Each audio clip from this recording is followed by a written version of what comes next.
name is Jacob Fast. I'm a senior studying HVAC at Hennery Abbott, and I'm going to talk to you today about oil storage and oil storage tanks. So what you just saw inside was my oil tank. Like I said, that's a 330. The other common size that you'll get are 275s, and those are the two most common sizes used for residential.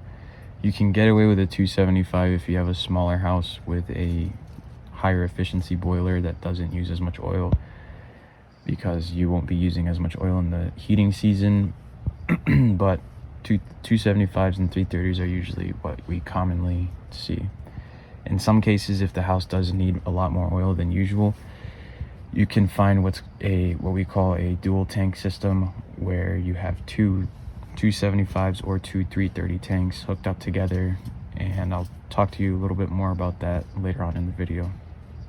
What you're looking at right now is the fill and vent piping for the oil tank.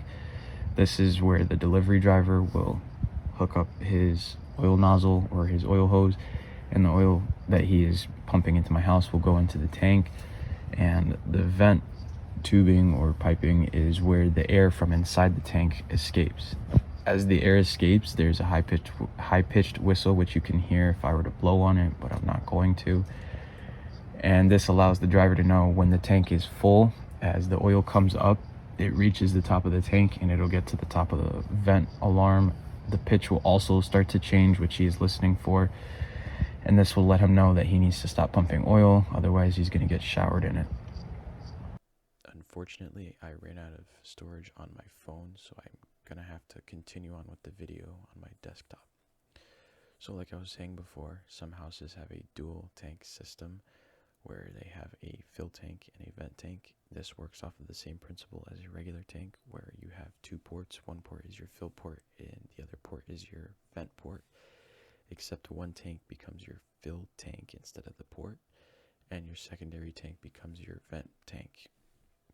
They're connected with black steel, and this allows the oil to come in from your fill line down into your tank. It'll fill this tank, and then it'll begin to fill this tank. Once this tank is full, both tanks are full, and you'll have oil. These are not very common in your typical residential area. They're more common out in more secluded areas where it's harder to get to. Places like Darien and upstate New York, where oil is a little bit harder to get, especially in the wintertime when it's really needed. So they do like the added benefit of not needing to get oil as much.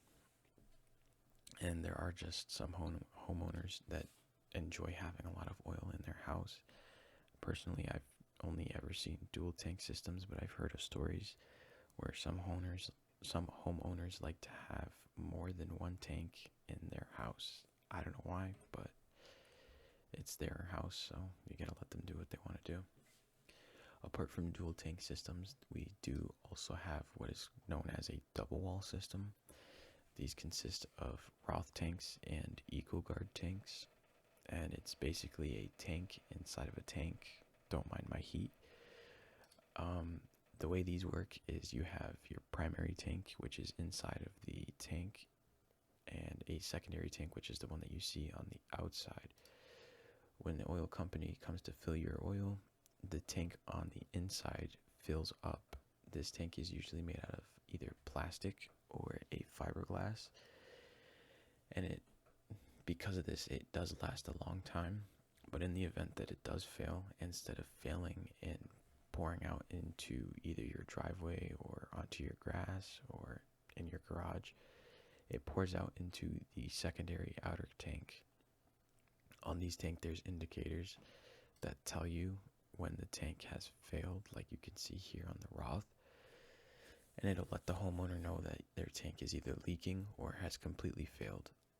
It's an added safety net because of the fact that it still contains all the oil, and the oil tank still is operational when the tank has failed, but it is advised that you do swap out the tank as soon as possible. From my personal experience, Roth tanks do give you a little bit more trouble than EcoGuards, only because Roth tanks are a lot more complicated, and they do have more plastic parts and rubber parts inside of it that do deteriorate over time, causing them to clog up the oil lines and give the burner a hard time getting oil. Eco guards are usually what we put in at Mitchell's, and they are a little bit more expensive than your regular tank, but a lot of people do like the added benefit of having 2 tanks in one. Little side note is underground tanks. Now, underground tanks are no longer a thing. They still exist, but they are not. You're not allowed to put them in, and you're not allowed to buy a house with them. If you do have an underground oil tank, you do have to get rid of it if you do plan on selling the house, and you can't use it. So it's pretty much useless. Underground tanks are no longer a thing because of the fact that if they leak, you can't find the leak, and they do cause damage to the environment. Now, on the subject of leaking in oil tanks, as a service tech, it's always important to check the condition of the oil tank to ensure that the integrity of the tank is good and that no leaks or possible failures will happen down the line. Little things like rust and any buildup on the tank should be noted and made known to the homeowner as well as your department manager. That's really all I have for you guys. I hope you guys learned something about oil tanks, and I really hope you guys enjoyed listening to me talk about oil tanks. Thank you.